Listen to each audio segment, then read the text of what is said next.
اور معذرت کے ساتھ اہل تشیع جو اپنے آپ کو شیعان علی کہنے کا دم بھرتے ہیں، ان کے اندر بھی اتنی جرأت نہیں ہے کہ یہ میڈیا میں آ کر کم از کم ڈھکے چھپے الفاظ میں ہی اصل بات امت کو بتائیں کہ ٹوٹی کمند کہاں. یہ ان کی بھی جرأت نہیں ہے. تو ہم انشاءاللہ تعالیٰ اس سازش کا کبھی بھی شکار نہیں ہوں گے.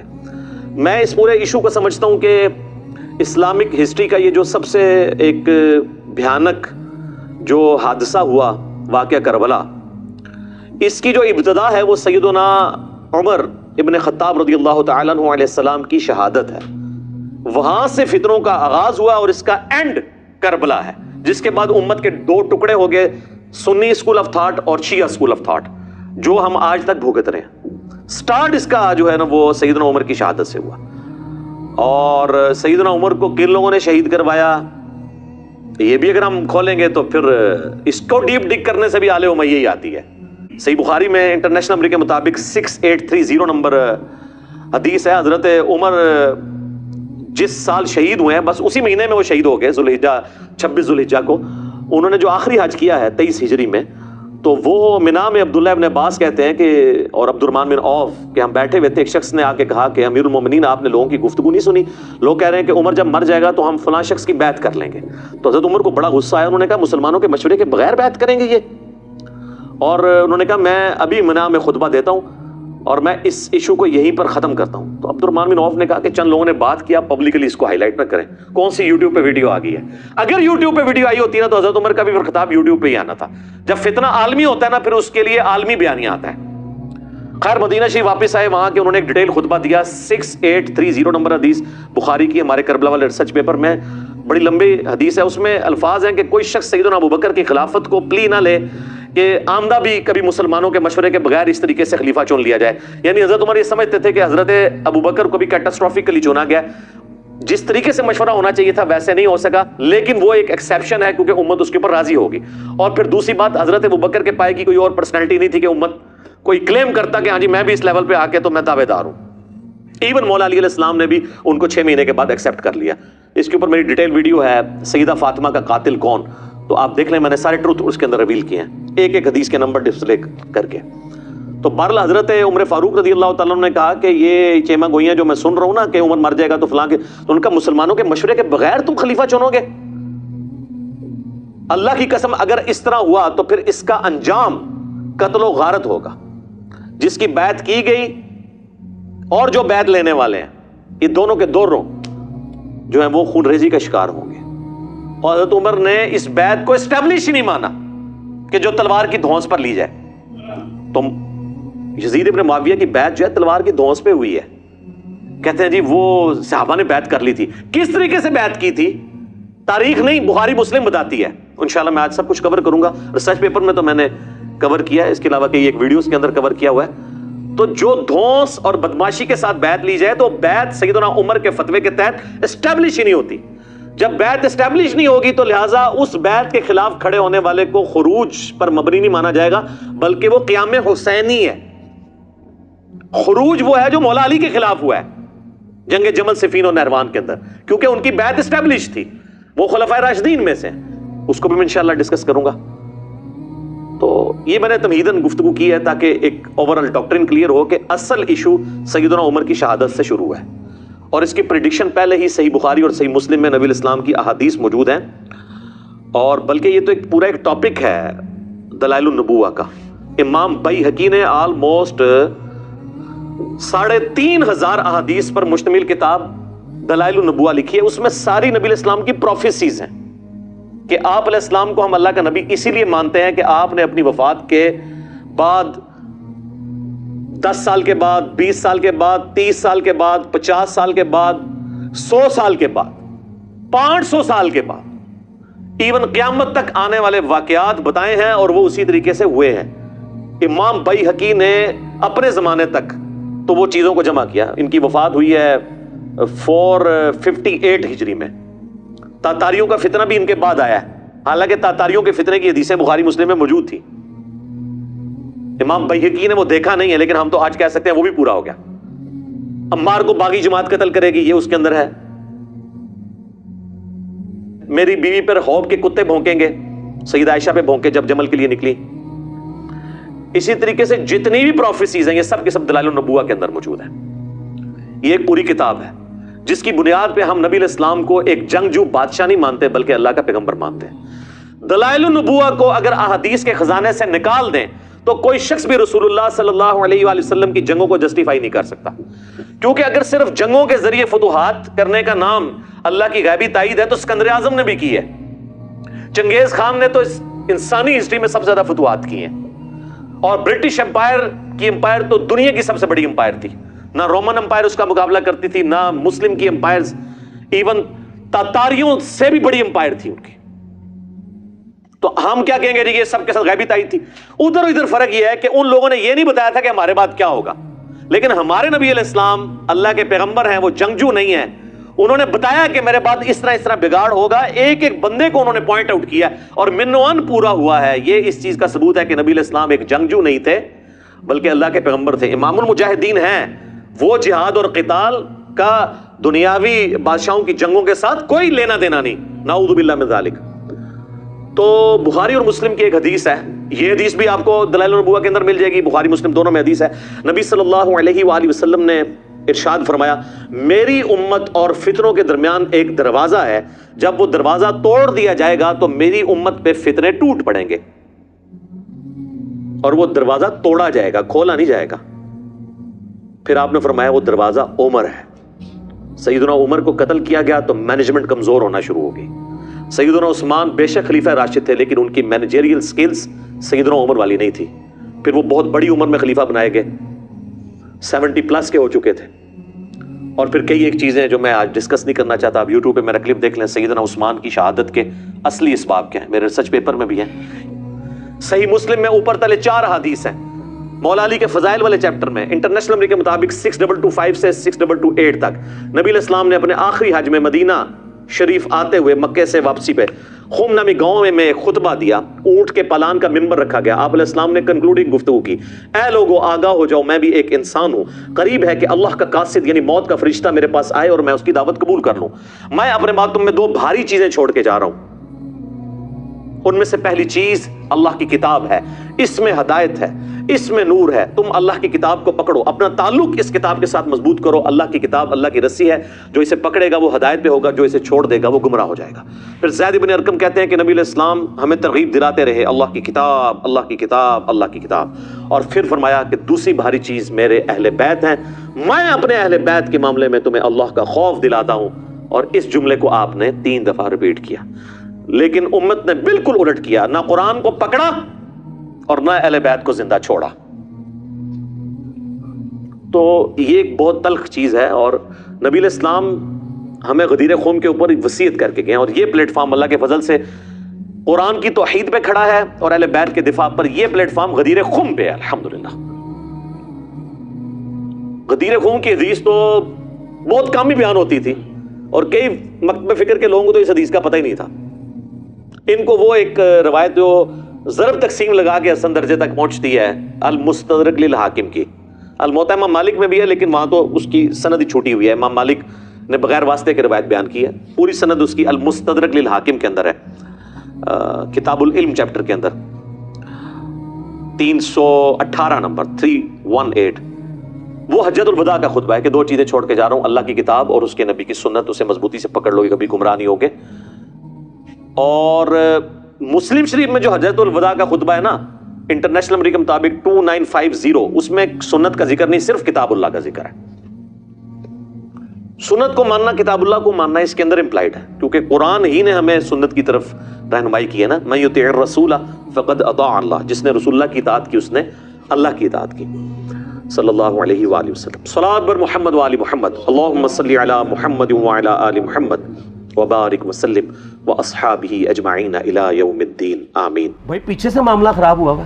اگر نہیں یقین آتا تو یہ بخاری مسلم کی میں نے آلموسٹ 200 سے زیادہ حدیث مین اسٹریم کی کتابوں سے اکثر بخاری مسلم جمع کیے پڑھے. اور سر میں نے تو ان کو چیلنج دیا ہے یہ حدیثیں پڑھ کے نا اپنے ممبروں سے صرف ان حدیثوں کی تشریح اپنی پبلک کے سامنے کر دیں. نہیں کر سکتے تو پھر لعنت کے مستحق تو ہو رہے ہیں نا حق چھپا کے، اور قیامت دن کے منہ پہ لگام ڈالیے. اور پھر مڑ مڑ کے کہتے ہیں نہیں جی وہ کچھ چیزیں خاص ہوتی ہیں وہ عوام الناس کے سامنے نہیں کرنی چاہیے، وہ صحابہ کرام بھی بعض اوقات ایسی باتیں پبلکلی نہیں کرتے تھے. لیکن میں یہ کہتا ہوں کہ اللہ کے بندو، جو چیزیں نبی علیہ السلام نے منع کی ہیں بیان کرنے سے، وہ تو ہم ڈسکس کر بھی نہیں رہے. میں نے آج تک آپ کو منافقین کے نام بتائے ہیں؟ آپ نے حذیفہ ابن یمان کو بتائے تھے نا آپ صلی اللہ علیہ وسلم نے؟ صحیح بخاری میں آتا ہے. تو میں نے آپ کو بتایا، آپ رازدار رسول تھے، وہ ختم ہوگی بات. میں نے کبھی ڈسکس کی ہے؟ اگرچہ میں نے صحیح مسلم کی حدیث 7035 نمبر ڈسکس کی ہے کہ نبی علیہ السلام نے فرمایا میرے صحابہ میں 12 منافق ہیں، وہ کبھی بھی جنت میں داخل نہیں ہوں گے یہاں تک کہ سوئی کی ناکے سے اونٹ نہ گزر جائے، اور ان میں سے 8 ایسے ہیں جس کی کمر پہ دوبیلا پھوڑا نکلے گا. میں نے آج تک آپ کو بتایا کہ کس کس کی کمر پہ دوبیلا پھوڑا نکلا اور اس کی موت اسی پھوڑے میں ہوئی ہے؟ بتایا؟ تو میں تو وہ چیزیں ڈسکس بھی نہیں کر رہا. اصل چیز ہے کربلا ہوئی کیوں نبی علیہ السلام کی محنت کو 50 سال کے اندر اس لیول تک پہنچا دیا گیا کہ ہزاروں صحابہ زندہ ہیں اور نبی صلی اللہ علیہ وآلہ وسلم کی پوری اولاد ذبح کر دی جاتی ہے. جامعہ ترمذی میں حدیث ہے حسن و حسین جنتی نوجوانوں کے سردار ہیں، اور ان کی والدہ جو ہے وہ جنتی عورتوں کی سردار ہیں. اور المستدل حاکم میں حدیث ہے حسن و حسین جنتی نوجوانوں کے سردار ہیں اور ان کے والد ان سے بھی بہتر ہیں. تو یہ تو ڈیفینٹ حدیثیں، یہ تاریخ تو نہیں ہے، نبی علیہ السلام کے فرامین ہیں.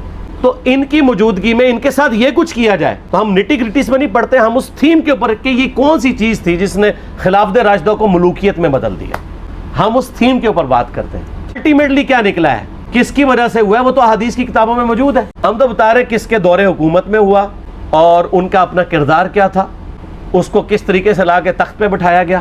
وہ ساری کی ساری چیزیں تو سامنے ہیں، وہ تاریخ کی کتابیں نہیں ہیں، حدیث کی کتابیں ہیں.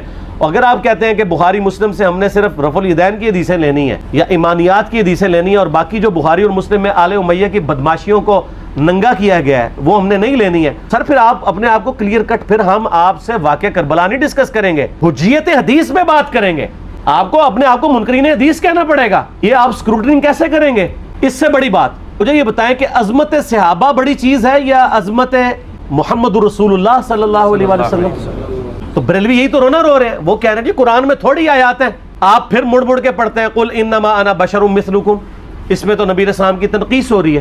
تو ہم ان کو کیا کہتے ہیں کہ تنقیص مقصد نہیں، نعوذ باللہ نہ ہو رہی ہے، آپ افضل البشر ہیں لیکن آپ کی سپیشیز بشر ہے، یہ ہم اپنا عقیدہ سمجھتے ہیں، وہ اس کو تنقیص شمار کرتے ہیں. تو پھر اس وقت آپ بھی بریلویوں کی بات مان کے تو یہ آیات پڑھنا چھوڑ دیا کریں نا. آپ کہتے ہیں نہیں آیات ہے کیوں نہ بیان کریں، تو ہم بھی کہتے ہیں احادیث ہیں کیوں نہ بیان کریں کہ صحیح بخاری میں حدیث ہے 2812 عمار کو ایک باغی جماعت قتل کرے گی، وہ جماعت دوزخ کی طرف بلا رہی ہوگی اور عمار ان کو اللہ اور جنت کی طرف بلا رہا ہوگا. اب اس کے نرغے میں جو آتا ہے وہ آئے، میں اپنے نبی سے ٹکر لے لوں آپ لوگوں کے منہ کا خیال رکھتے ہوئے کہ میں نبی علیہ السلام کو کہوں کہ آپ نے کیوں ایسی بات کر دی کہ مولا علی کے مخالفین کو آپ نے دوزخ کی طرف بلانے والی جماعت کہہ دیا. میں اپنے نبی سے ٹکر لے لوں تو لیں آپ ٹکر، جائیں سیدھا دوزخ میں. اور تھوڑی جرت کریں، آپ یہ کہا کریں کہ اے اللہ، اپنے لیے کہا کریں کہ اللہ تعالیٰ آپ کا حشر یزید اور یزید کے آباء و اجداد کے ساتھ کرے اور اس کی اولاد کے ساتھ. ہم کہتے ہیں کہ اللہ تعالیٰ ہمارا حشر جو ہے وہ مولا حسن حسین، مولا علی علیہ السلام اجمعین اور اہل بیت کے ساتھ کرے، آمین. اور آپ میں تو اتنی جرت نہیں آپ یہ بات بھی کر سکیں کیونکہ ان کو پتہ ہے. تو نبی علیہ السلام کی احادیث کو بیان کرنے کو یہ سمجھتے ہیں کہ جی اس سے مصیبت کھڑی ہو جائے گی تو اپنے آپ کو منکرین حدیث ڈکلیئر کریں. پھر حجیت حدیث کا مقدمہ ڈسکس ہوگا، پھر کربلا نہیں ڈسکس ہوگی. میں وہ چیزیں ڈسکس کر رہا ہوں جو نبی علیہ السلام نے علامات النبوہ میں بتائی ہیں. یہ امام بخاری حدیث نبوت کی دلیل کے چیپٹر میں لے کے آئے ہیں، اور امام بہقی نے 3500 احادیث پر مشتمل ایک کتاب لکھی ہے دلائل النبوہ، کہ ہم نبی صلی اللہ علیہ وسلم کو نبی کیوں مانتے ہیں اس کے اوپر. اور اس میں یہ ساری حدیثیں عمار بن یاسر کے قتل والی لے کے آئے ہیں بتانے کے لیے کہ دیکھیں ہمارے نبی علیہ السلام کی نبوت کی دلیل ہے کہ آپ نے اپنی وفات کے آلموسٹ 30 سال کے بعد ہونے والے واقعے کو پہلے ہی بتا دیا. یہ حدیثیں چھپانے والی نہیں، بیان کرنے والی ہیں، علامات النبوہ کی حدیثیں. آپ کہتے ہیں چھپائیں، اگر کوئی حدیث دنیا میں نہیں چھپائی جا سکتی نا تو وہ علامات النبوہ والی حدیث ہے، کیونکہ وہ تو نبی صلی اللہ علیہ وسلم کی نبوت کو جسٹیفائی کرتی ہے. ورنہ میرا ایک معصومانہ سوال ہے کہ نبی صلی اللہ علیہ وسلم نے یہ باتیں کر کے ان کے زوم میں نعوذ باللہ امت کو مصیبت میں ڈال دیا. آپ نے خود ہی فرمایا کہ یہ ہوگا. کیوں فرمایا آپ نے؟ میں تو بیان کر کے مجرم ہوں. تو جس نے مجھے خبر دی ہے ان کے بارے میں آپ کا کیا خیال ہے؟ یہ مسند احمد کی حدیث یہ میں نے گھر بیٹھ کے بنائی ہے کہ میری بیوی کا کیا حال ہوگا جس پہ خوف کے کتے بھونکیں گے. تو سیدہ عائشہ سے مجھ سے زیادہ نبی الاسلام کو محبت تھی، لیکن آپ اللہ کے پیغمبر تھے، آپ نے اپنے گھر کی خبر بھی نہیں چھپائی، بتا دی کہ یہ ہوگا۔ اور اس سے بڑھ کے آپ صحیح بخاری میں دیکھیں، عمار ابن یاسر کا خطبہ ہے، صحیح بخاری میں خطبہ ہے کہ عمار ابن یاسر کو مولا علی نے بھیجا کوفے میں۔ کوفے والے نیوٹرل ہو گئے تھے کیونکہ بصرہ سے سیدہ عائشہ آ رہی تھیں، اور وہاں پہ انہوں نے کہا نہ ہم سیدہ عائشہ کا ساتھ دیں گے نہ مولا علی کا دیں گے، تو عمار ابن یاسر کو تیار کرنے کے لیے، یعنی وہاں کے جو عوام تھی اس قتال کے لیے، مولا علی نے بھیجا۔ تو سیدنا عمار ابن یاسر نے وہاں پہ کوفے کے ممبر پہ خطبہ دیا، بخاری کے الفاظ ہیں، اوپر والی سیڑھی پہ عمار ابن یاسر نے حسن ابن علی کو بٹھایا، حالانکہ حسن ابن علی سے 4 گنا بڑی عمر تھی عمار ابن یاسر کی، 90 پلس ہو چکے ہوئے تھے، 3-4 گنا ان کی عمر تھی، لیکن اہل بیت کا احترام کیا، خود نچلی سیڑھی پہ بیٹھے۔ بخاری کے الفاظ ہیں کہ اے لوگو، اللہ نے تمہیں آزمایا ہے، ایک طرف دنیا اور آخرت میں تمہارے نبی کی بیوی ہے سیدہ عائشہ، دنیا اور آخرت میں، یعنی عزت اپنی جگہ قائم۔ یہاں لوگ سمجھتے ہیں کسی کی غلطی آ گئی تو پتہ نہیں کیا ہو گیا، وہ یار اس کا مرتبہ اپنی جگہ ہے، غلطی اپنی جگہ ہے، پیغمبر نہیں ہے وہ۔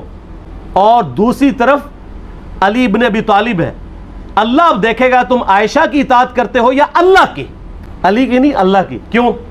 یا ایھا الذین آمنوا اطیعوا اللہ واطیعوا الرسول واولی الامر منکم، ان کا اولو الامر مولا علی ہیں، ان کی اطاعت واجب ہے۔ یہ اللہ نے آزمایا ہے کہ اللہ کی اطاعت کرتے ہو یا عائشہ کی۔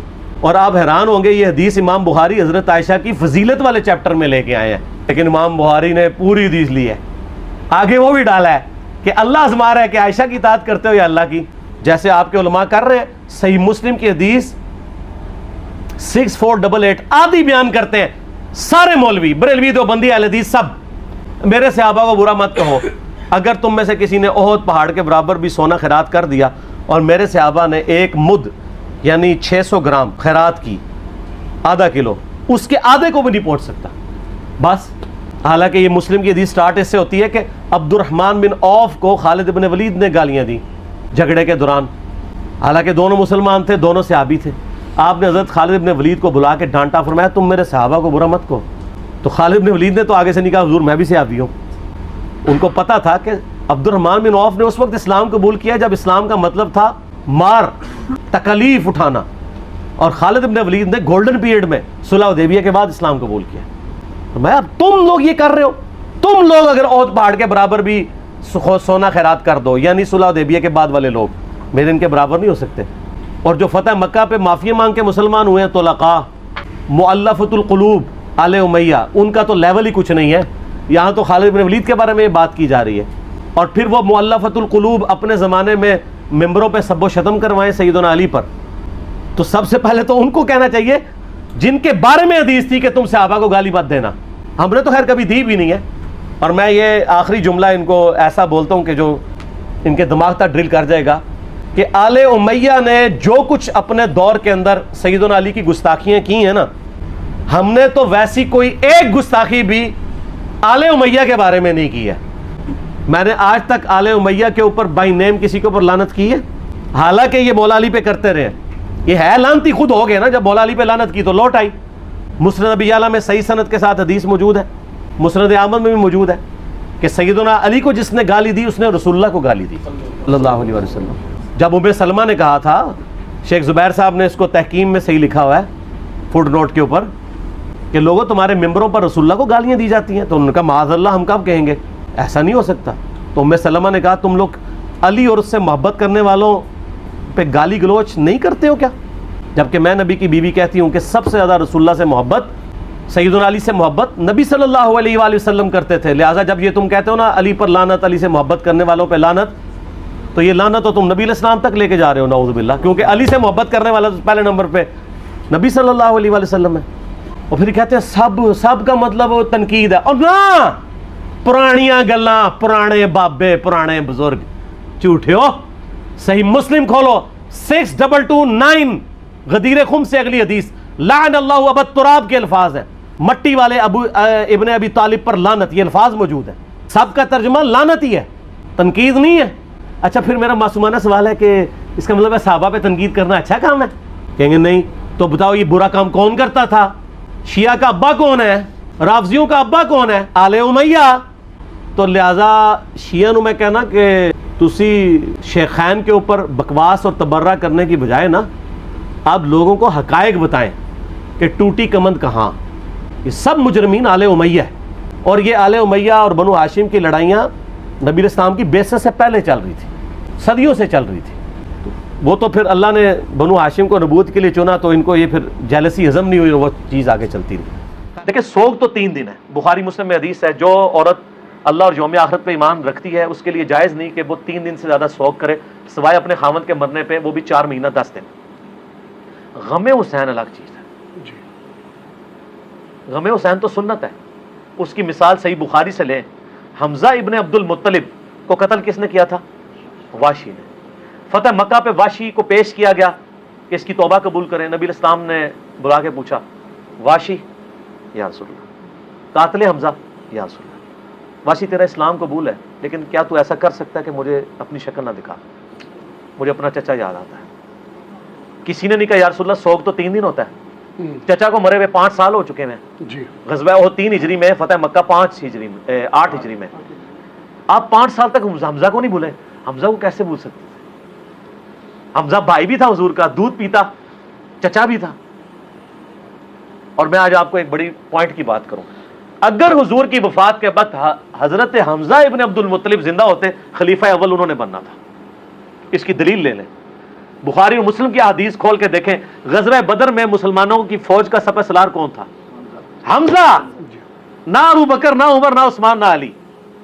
اور غزوہ احد میں سیدنا حمزہ. ٹھیک ہے.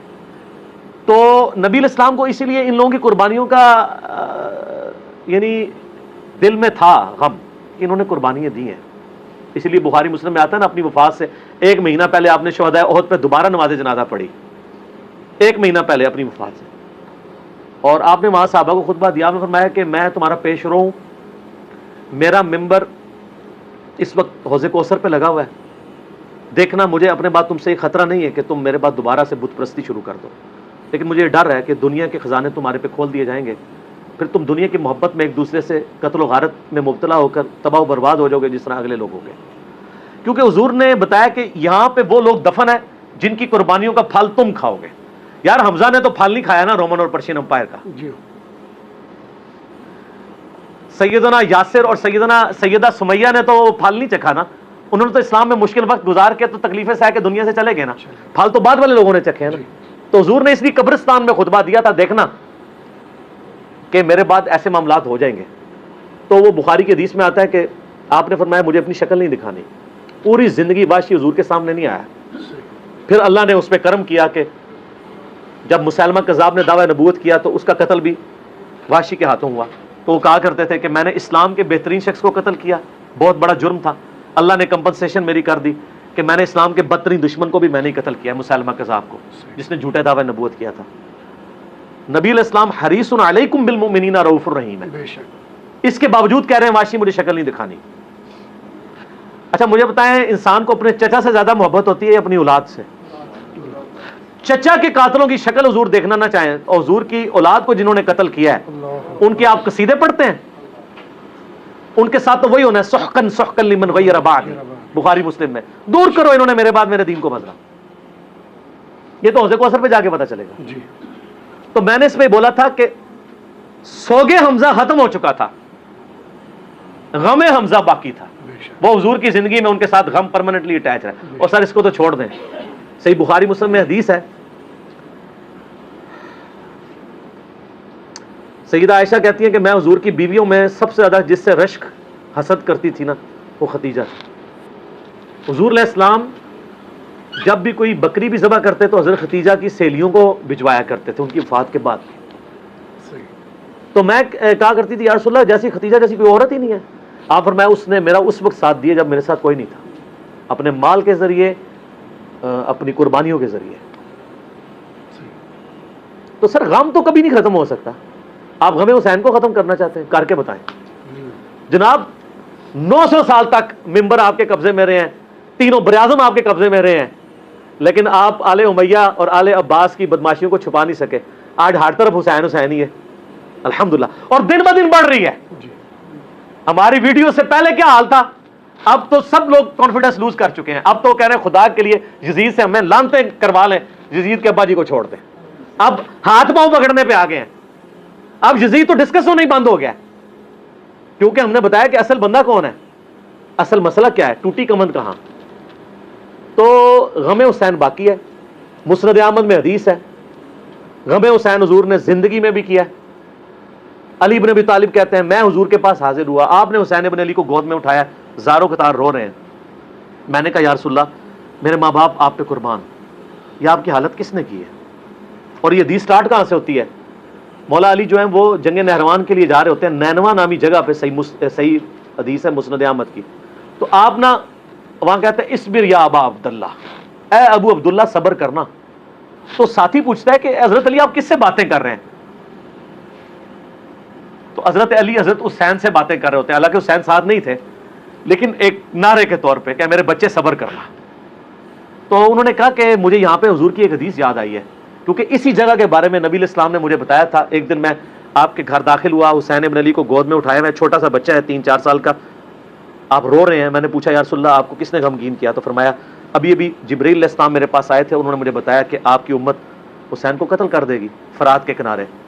اور میری خواہش پہ جبرائیل نے یوں ہاتھ مار کے مجھے کربلا کی سرخ مٹی بھی دکھائی, جس کی وجہ سے میں غمزدہ ہو گیا اور میرے آنسو نکلے. ابھی واقعہ ہوا نہیں ہے, واقعہ ہونا ہے 50 سال بعد. غم حسین پہلے ہے. اور واقعے کے وقت کیا ہوا ہے وہ بھی مسند احمد میں متواتر حدیث ہے. ابن عباس کے 8 شاگردوں نے یہ روایت کی ہے. شیخ البانی, شیخ زبیلی زئی دونوں نے صحیح کہا ہے, اہل حدیث بھی صحیح مانتے ہیں. اور یہ وہ حدیث ہے جس کی وجہ سے میں نے یہ فکر حسین اور غدیر خم کے اوپر آواز بلند کی. وہ حدیث کیا ہے, مسند احمد میں ہی ہے. عبداللہ ابن عباس کہتے ہیں کہ ایک دوپہر میں نے خواب دیکھا کہ نبی علیہ السلام پرانگدہ حالت, بال بکھرے ہوئے اور کپڑے بھی آپ کے گرد آلود ہیں, جیسے مشقت کے آثار ہیں. آپ کے ہاتھ میں خون کی ایک شیشی ہے. تو میں نے کہا یا رسول اللہ میرے ماں باپ آپ پہ قربان, آپ کی کیا حالت ہے. تو آپ نے فرمایا کہ میں صبح سے حسین اور اس کے ساتھیوں کا خون جمع کر رہا ہوں. یہ ایک تمثیل آپ علیہ السلام کو دکھائی گئی, یہ نہیں تھا کہ آپ وہاں فزیکلی موجود تھے, ایک تمثیلاً دکھایا. تو کہتے ہیں میں گھبرا کے اٹھا. ابن عباس کہتے ہیں میں نے وہ دن اور تاریخ یاد رکھی, اور بعد میں ظاہر اس وقت انٹرنیٹ نہیں تھا, ٹیلی فون نہیں تھے, کئی ہفتوں بعد خبر آئی کہ اسی دن یعنی 10 محرم 61 ہجری کو حسین ابن علی کو مظلومانہ شہید کیا گیا ان کے ساتھیوں کے ساتھ. یہ سب سے اونچا گھرانہ, اور وہ اللہ کے نام پر 72 آدمی, سامنے 5000 کا لشکر, جان بچانے کے لیے کلمہ کفر بھی جائز. لیکن ایک وقت آتا ہے کہ جان دینا جان بچانے سے زیادہ محبوب بن جاتا ہے. تو آپ نے ان سے کہا کہ مجھے آج رات کی مہلت دے دو. جمعرات کا دن تھا, تو انہوں نے سمجھا شاید یہ کل صلح کی بات کرے گا. جب شام ہوئی تو عصر ہوئی تو آپ خیمے کے باہر بیٹھے تھے, تو آپ کو نیند آ گئی. آنکھ کھلی تو آپ ہنسنے لگے. تو حضرت زینب نے پوچھا بھائی یہ کوئی ہنسنے کا وقت ہے؟ تلواریں سر پہ چمک رہی ہیں. کہنے لگے بہن اللہ کے نبی خواب میں آئے ہیں اور کہہ رہے ہیں بیٹا میں تمہیں لینے کے لیے آ چکا. تو آپ نے اپنے سارے ساتھیوں کو اکٹھا کیا رات کو, کہا دیکھو انہیں صرف میری جان مطلوب ہے, وہ مجھے قتل کرنا چاہتے ہیں, تمہیں نہیں. تم تو میری طفیل میں مارے جاؤ گے. تو ایسا ہے میں تمہیں اجازت دیتا ہوں, تم رات کے اندھیرے میں سب نکل جاؤ, میں اکیلا اپنے اللہ کے پاس حاضر ہو جاؤں گا.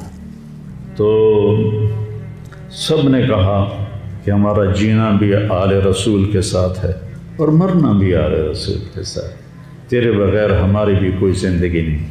تو وہ رات سب نے جاگتے گزاری, اور نفلوں میں, دعاؤں میں, رونے دھونے میں. صبح آپ نے اپنے لشکر کو ترتیب دیا. 72 لوگ تھے, 42 گھوڑ سوار تھے اور 30 پیدل تھے. تو آپ نے رائٹ سائڈ کا جھنڈا دیا زہیر کو, اور لیفٹ کا جھنڈا دیا حبیب کو, اور درمیان میں جھنڈا دیا اپنے بھائی حضرت عباس کو, جو عباس علمدار کہلاتے ہیں, ان کو جھنڈا دیا. اور پھر انہوں نے کہا دیکھو ہم اب ایک امت ہیں, ایک ملت ہیں, ایک کلمے والے ہیں, لیکن اگر تلوار نکل گئی تو تم ملت سے خارج ہو جاؤ گے. تم نبی کے نواسے کو قتل کر رہے ہو. میں نے کبھی کسی کو بے گناہ قتل نہیں کیا. تم کس جرم میں مجھے قتل کر رہے ہو؟ تو شمر کہنے لگا ہم نے تمہیں قتل کرنا ہے. تو کہنے لگے صدق اللہ و رسولہ، سچ کہا اللہ اس کے رسول. ساتھیوں نے پوچھا جی کیا کہا؟ کہا میرے نبی نے کہا تھا میں ایک کتا دیکھ رہا ہوں جو کالا اور چٹا ہے، تو میری اولاد کا خون چاٹ رہا ہے. تو شمر کو برس پھل بیری ہو گئی تھی، تو کالے سیاہ رنگ کا تھا. تو اس کے چہرے پر کالے چٹے داغ، بدن پہ کالے چٹے داغ. تو آپ نے کہا یہ وہ کتا ہے جو ہمارا خون پیے گا. تو جب اس نے کہا ہم تمہیں قتل کریں گے تو آپ ہنس پڑے. سبحان، کہنے اب الموت تو بے وقوف، مجھے موت سے ڈراتا ہے. موت میں تو ہماری راحت چھپی ہوئی ہے. تو ایک ایک کر کے لوگ نکلنے شروع ہوئے. تو جو نکلے کوفی قتل ہو جائے، جو نکلے وہ کوفی قتل ہو جائے. تو شمر نے بکواس کی مرن واسطے آئے انہوں ساڑھے سارے نو مار دے ہونا ہے، ان کو کٹھے حملہ کرو ان پر، اور پہلے ان کے گھوڑے قتل کرو. تو 5000 تیر چلے اور 42 گھوڑوں کو انہوں نے پہلے نشانہ بنایا. وہ سارے مر گئے اور پھر وہ سارے پیدل ہو گئے. اور اس کے بعد دو بدو ایک کے سامنے 50 آدمی، کیا مقابلہ تھا. گرتے گئے، کٹتے گئے. اتنے میں نماز کا وقت ہو گیا. جمعے کا ہی دن تھا اور سورج ڈھلا. تو آپ نے دیکھ کر زہیر کو کہا کہ شمر سے کہو مجھے نماز پڑھنے. کوئی ہے گنجائش نماز چھوڑنے کی؟ شمر سے کہو مجھے نماز پڑھنے. کیا اس کے بعد بھی یہ امت کہہ سکتی ہے جی کیا کریں، ڈیوٹی پر تھا نہیں پڑھ سکا، دکان پہ رش بہت تھا نہیں پڑھ سکا، وہ جی بس ساتھیوں میں بیٹھے گپے مار رہے تھے نہیں پڑھ سکا. گنجائش ہے؟ تو آپ نے شمر کو پیغام بھیجا نماز پڑھنے دو. انہوں نے کہا ہم تمہیں قتل کریں گے نماز میں بھی. آپ نے کہا پھر چلو آؤ ادھر آ ستمگر، ہنر آزمائیں تو تیر آزما ہم جگر آزمائیں. آپ نے کہا آدھے نماز پڑھو آدھے ان سے جنگ کرو. تو یہ کیسی نماز ہے کہ تیروں کی سنسناہٹ ہے، تلواروں کی جھنکار ہے، نیزوں کی کھڑکھڑاہٹ ہے، اور بدن خون سے تر بتر ہیں. اپنے خون سے وضو کیے یا کربلا کی مٹی سے انہوں نے تیمم کیا. جب انہوں نے اللہ اکبر کہا ہوگا تو زمین آسمان میں کیا ہلچل مچی ہوگی. جب سجدے میں سر رکھا ہوگا تو تحت الثری تک زمین کی کیا چیخیں بلند ہوئی ہوں گی، اور فرشتوں کی کیا آہ و بکا ہوئی ہوگی کہ 1443 ہجری جا رہی ہے، اب 44 آ جائے گی کل. 1443 سال میں ایسی نماز نہیں پڑھی گئی. کربلا کیا کہتا ہے کہ اللہ کے حکم پہ قربان ہو جاؤ، اللہ تمہیں امر کر دے. حسین آج بھی زندہ ہے، اور یزید کا نام و نشان مٹ گیا، ابن زیاد کا نام و نشان مٹ گیا، شمر کا نام و نشان مٹ گیا. آخر کرتے کرتے کرتے نماز مکمل فرمائی. نماز کے بعد پھر سینہ سپر ہوئے، سارے ساتھی قربان ہو گئے، اہل بیت بچ گئے 16. ابا جان میں آپ کو مرتا نہیں دیکھ سکتا، آپ مجھے پہلے مرنے دیں، میں آپ سے پہلے جانا چاہتا ہوں. تو آپ نے بیٹے کو روانہ کیا. وہ تلواروں کے نغمے میں آئے اور سر دھڑ سے جدا ہو گیا. پھر حضرت حسن کے بیٹے عبداللہ آئے، کہنے لگے چاچا میں بھی تجھے مرتا نہیں دیکھ سکتا، مجھے اجازت دے میں جاؤں. یہ میرے نبی کی اولاد ذبح ہو رہی ہے، یہ بکرا نہیں ذبح ہو رہا، یہ میرے نبی کی اولاد ذبح ہو رہی ہے. تم پولیس والوں کو، تم تاجروں کو، تم زمینداروں کو، تم سیاستدانوں کو، تم کاروباریوں کو، تم بیوروکریسی کو، تم فوج کو وہ پیغام دے رہے ہیں کہ اللہ کو راضی کرنے میں ہر سودا منظور ہے. تو پھر کیا ہوگا؟ حسین کی طرح نام زندہ رہے گا، اور دنیا کے سودے کرنے والوں کا یزید کی طرح نام مٹ جائے گا. آج اس بدبخت کی قبر کا بھی نشان کوئی نہیں. تو عبداللہ کو تلوار پڑی کندھے پر تو بازو کٹ گیا، تو ان کی چیخ نکلی، یا عمّا، ہائے چچا، کیا گزری ہوگی حسین کے دل پر، یا عمّا، ہائے میرے چچا۔ وہ پیچھے تھے تو وہ زخمی تھے، لیکن وہ شیر کی طرح آئے دھاڑتے ہوئے اور صفوں کو چیرا، اور عبداللہ تک پہنچے تو ایڑیاں رگڑ رہے تھے، تڑپ رہے تھے، آخری سانس تھے۔ تو آپ نے کہا، بھتیجے، آج تیرا چچا بڑا بے بس، آج تیرا چچا بڑا بے بس، میں تیری مدد کو نہیں پہنچ سکتا۔ کیا حال ہوگا ان کا جب یہ اللہ کے نبی کے سامنے پیش ہوں گے۔ پھر آپ نے ان کی میت کو اٹھایا، پیچھے جا کے رکھا۔ پھر عبداللہ بن جعفر کے بیٹے اون اور محمد شہید، پھر مسلم بن عقیل کے بیٹے عبد الرحمن اور جعفر اور عبداللہ شہید، حسن کے بیٹے عبداللہ کے بعد ابو بکر شہید ہوئے۔ پھر آپ کے اپنے بھائی عثمان، جعفر، محمد، عبداللہ، ابو بکر، 5 بھائی حضرت فاطمہ کی نسل سے، دوسری بیویوں سے، وہ شہید ہوئے، عباس، اور چھٹے آپ شہید۔ جب آپ آخری رہ گئے تو آپ کے بیٹے تھے عبداللہ، 2 سال کے۔ آپ نے کہا عبداللہ کو بھیج، اس کو ایک دفعہ پیار کر لیا، 2 برس کا بچہ، ہم نے اس کو سینے سے لگا، اس کو پیار کیا، اور اس کو جھولے میں بٹھا کے اس کو ایسے دیکھ رہے تھے کہ کوفی لشکر سے ابن الموکد ایک سپاہی تھا، اس نے نشانہ لگا کے جو تیر چلایا، تیر خطا بھی ہو سکتا تھا، لیکن وہ یہاں آ کے لگا، یا اور گردن کے پار ہو گیا، اور عبداللہ کی چیخ بھی نہ نکل سکی، اور یوں گردن ڈھلک گئی۔ یہاں میرے نبی کے نواسے پیمانہ لبریز ہوا، آپ نے دونوں ہاتھ کر کے عبداللہ کا خون ایسے اپنی لب میں بھر لیا، اور پھر اس کو یوں آسمان کی طرف اٹھا کر کہا، تو راضی ہے تو میں بھی راضی، تو راضی ہے تو میں۔ ان سے بدلہ ضرور لینا۔ اس کے بعد کوئی مسلمان کہہ سکتا ہے کہ میں اولاد میں کتوں کماؤں، ہیرا پھیری نہ کراں، جھوٹ نہ بولاں، رشوت نہ لواں،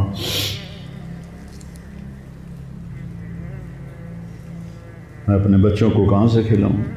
بچے تمہاری قبر میں جائیں گے، بیوی تمہاری قبر میں جائے گی، اکیلی جان ہے، اکیلے جان۔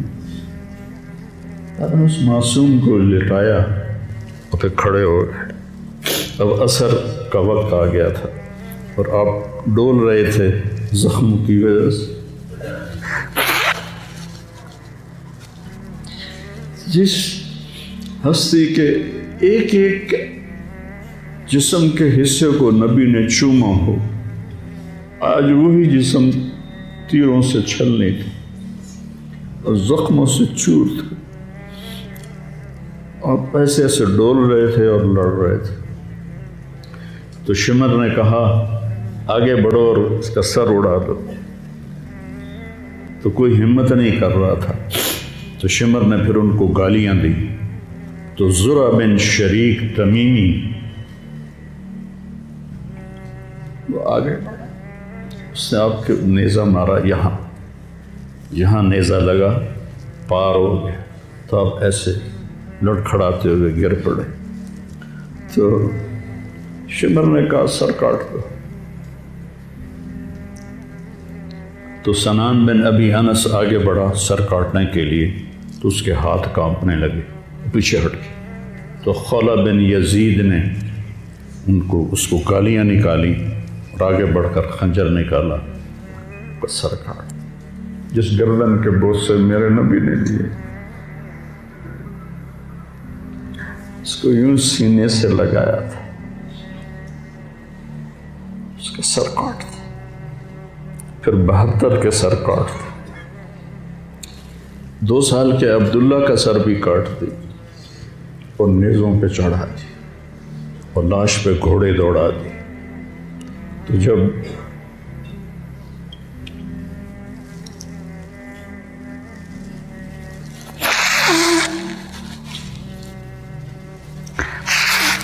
اب عام مسلمان ہیں، عام لوگ ہیں، ہم اپنی عورتوں کو پردوں میں لے کے چلتے ہیں،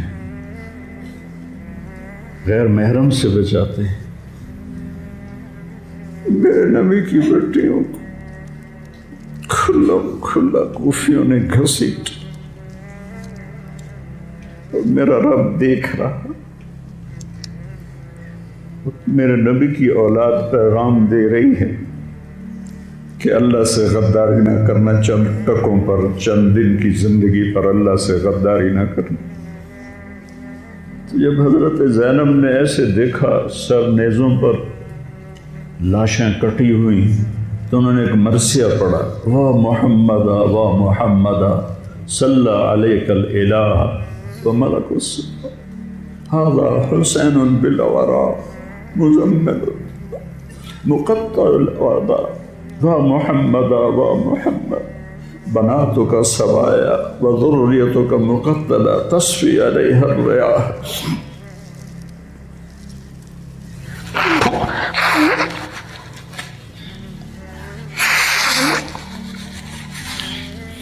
ہائے یا رسول اللہ، ہائے یا رسول اللہ، آپ پہ اللہ کا سلام ہو، فرشتوں کا سلام ہو۔ آج ڈاکٹر حسین کی بارات ہے، انوکھی بارات ہے، نیزوں پہ چڑھ کے آ رہی ہے۔ آج اس نے سرخ جوڑا پہنا ہوا ہے، اپنے خون کے دھاگوں کا جوڑا پہنا ہوا ہے، اپنی بوٹیوں کا سرا بنایا ہوا ہے، اور آج اس کی بارات نیزوں پہ چڑھ کے جا رہی ہے۔ آپ کی اولاد کو قتل کر دیا گیا، آپ کی بیٹیوں کو قید کر دیا گیا، کوفیوں نے کفن نہیں دیا تو تصفی علیہ الریاح، ہوا کو غیرت آئی، اس نے مٹی کو اڑایا اور ان کو مٹی کے کفن پہنا دیے۔ مجھ سے اس واقعے کی تفصیل بیان نہیں ہوتی، میرے جذبات میرے قابو سے باہر چلے جاتے۔ ایک تو اس قصے کا درد مجھے رلاتا ہے، ایک اپنے مسلمانوں کا درد رلاتا ہے۔ جس امت کے پیچھے کربلا کی تاریخ ہو، وہ امت کیا کر رہی؟ چند پیسوں پہ ایمان بیچ رہے، چند ٹکوں پہ ایمان بیچ رہے۔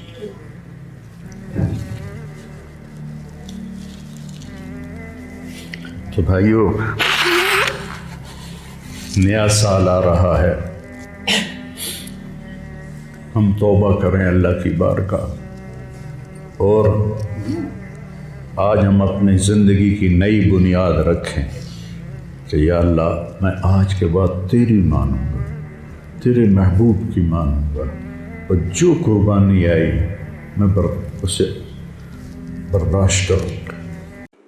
جب تک آپ سسٹم کو ڈیپ ڈگ نہیں کرتے، اس وقت تک آپ کو یہ ایشو سمجھ نہیں آ سکتا۔ یہ مسئلہ کوئی ایک جنگ کا نہیں ہے، ایک پورے سسٹم کا ہے، پولیٹیکل سسٹم آف اسلام کو ڈیمیج کرنے کا ہے۔ دریائے فرات کے کنارے حسین ابن علی 70 سے زیادہ اپنے ساتھیوں کے ساتھ مظلومانہ شہید کر دیے جائیں، نبی علیہ السلام کی اولاد، اور آپ کی وفات کو صرف 50 سال گزرے، اور وہ شخص جو جنتی نوجوانوں کا سردار ہے، جامعہ ترمذی میں حدیث ہے صحیح سند کے ساتھ، اور آپ کے یہ ٹاپک ڈسکس نہ ہو۔ ڈسکس تو ہونا ہے، اب آپ دیکھیں جو وقت گزرتا جا رہا ہے یہ زیادہ ڈسکس ہو رہا ہے، اس پہ آپ مٹی نہیں ڈال سکتے۔ ہم ہیں اولو العلم قائما بالقسط، یہ ہماری مجبوری ہے، کیونکہ میں نے پبلکلی دعوت دینی ہوتی ہے، میری مجبوری ہے کہ مجھے 2 نمبری کو 2 نمبری، 1 نمبری کو 1 نمبری ماننا پڑے گا۔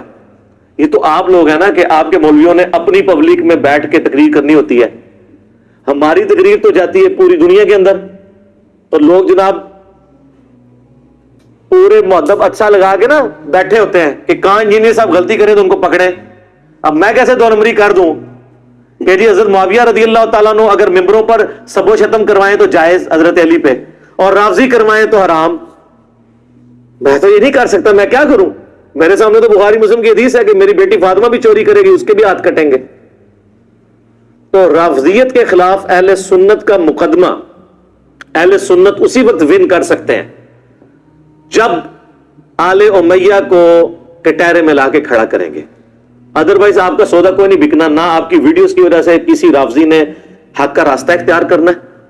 وہ آپ لوگوں پہ ہنستے ہیں، یقین کریں، وہ کہتے ہیں بیچاروں کو پتہ ہی کچھ نہیں ہے. حقیقت بات ہے، میرے سے پہلے تو سنیوں غدیر خم کا نہیں پتا تھا.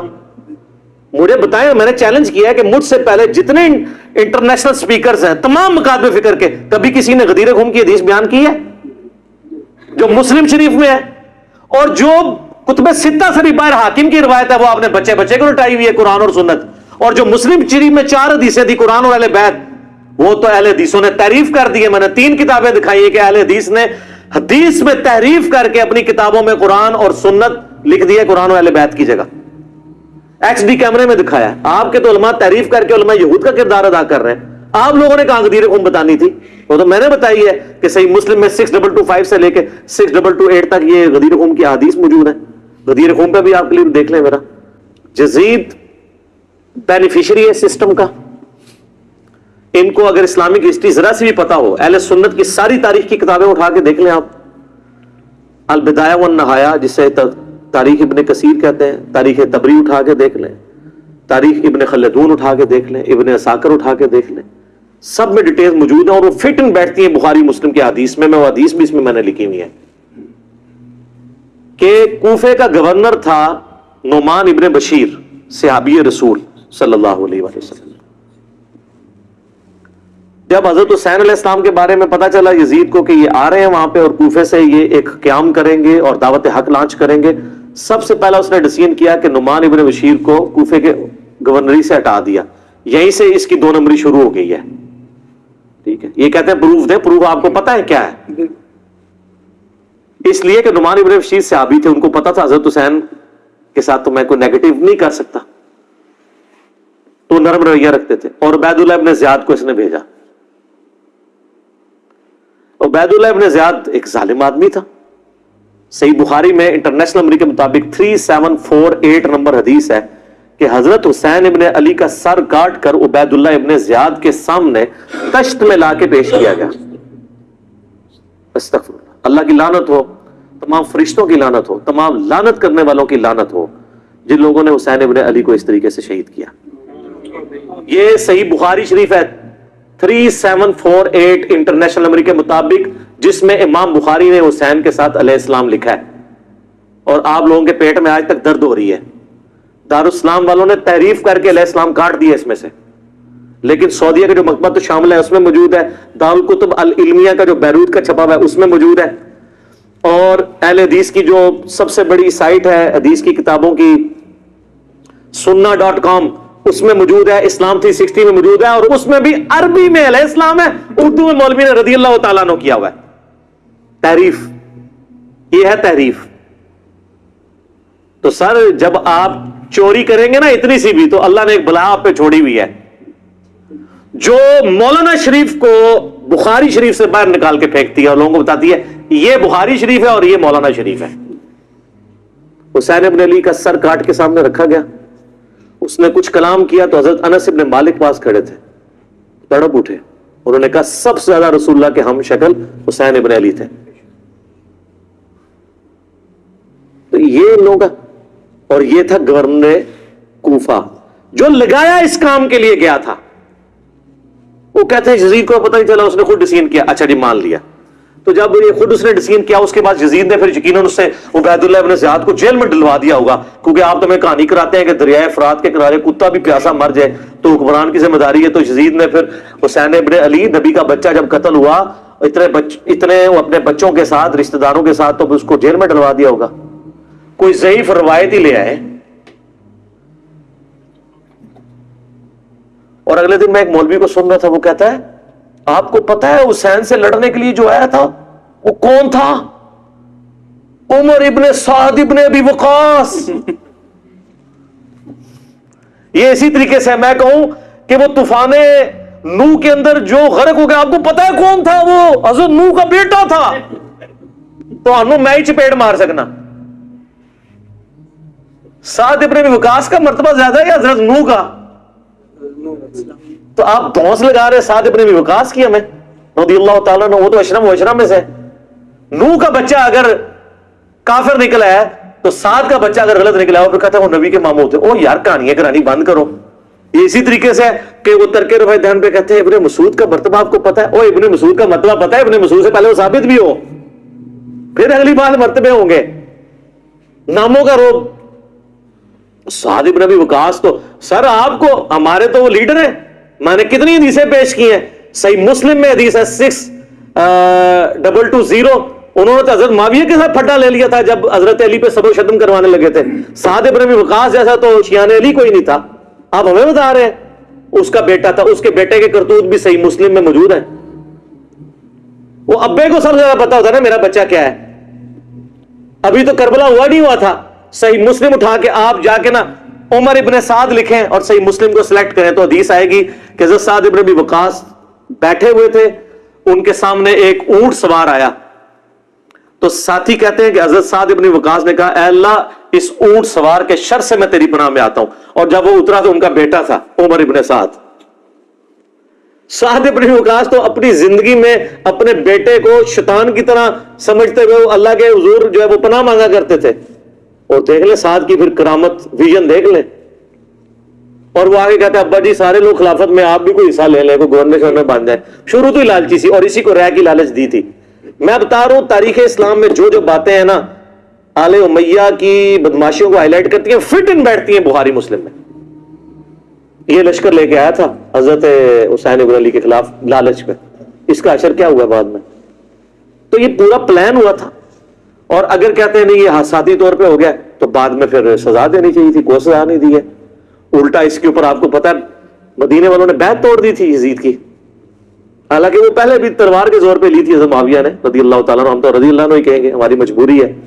سانو نبی دا منہ ماردا ہے، تو نبی دا منہ نہیں ماردا، تو آج تک یزید کی وکالت کر رہے ہو. لیکن ہم صرف نبی علیہ السلام کو دیکھنے کی وجہ سے احترام کرتے ہوئے رضی اللہ عنہ کہہ دیتے ہیں. یہ فرق ہے علی کے شیعہ میں اور معاویہ کے شیعہ میں. علی کے شیعہ پھر ایسے ہوتے ہیں، شیعہ پولیٹیکل ٹرم میں